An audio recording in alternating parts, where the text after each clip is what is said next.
স্বামীজান, তুমি বাড়িতে আসবে কবে? আর কয়দিন পরে ঈদ। এবার ঈদে তুমি ছুটি নিয়ে বাড়িতে চলে আসো। তুমি কান্না কইরো না জান পাখি, এবার আমি একবারে বাড়িতে চলে আসব, আর বিদেশে আসব না কখনো। তুমি এবার দেশে ফিরে এসে এখানেই কাজ করবা, আর কোনোদিন তোমার বিদেশে যাওয়ার দরকার নাই। তোমাকে ছেড়ে বিদেশে থাকতে ভালো লাগে না। আমি এবার দেশে গিয়ে একটা ব্যবসা করব, তোমার সাথে থাকব। আমি দেশে চলে যাচ্ছি রে পাগল, তোর জন্য খুব মায়া লাগছে। আমার ইচ্ছা করছে তোকে আমার দেশে নিয়ে যায়। আমি জানি আমার কথা তোর একটুও মনে পড়বে না। ভালো থাকিস রে, আর কোনোদিন তোর সাথে দেখা হবে না। তোরা ভালো থাকিস, আমি দেশে চলে গেলাম।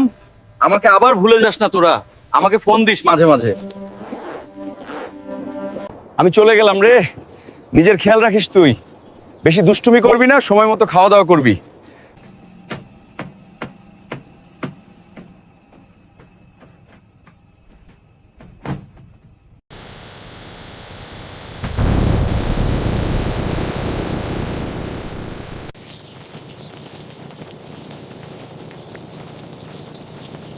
সোনা পাখি, আর কান্না কইরো না। আমি তো চলে এসেছি বাসায়, এখন আর কোনো চিন্তা নাই আমার জান পাখির।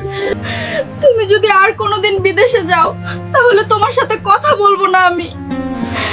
এবার গেলে বিপদ আছে তোমার। আমার একটা বাবু নেওয়ার খুব শখ।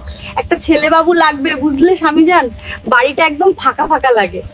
আচ্ছা ঠিক আছে, সেটা রাতের বেলায় দেখা যাবে। এখন তুমি তাড়াতাড়ি রান্না করো, আমার খুব খিদা লেগেছে।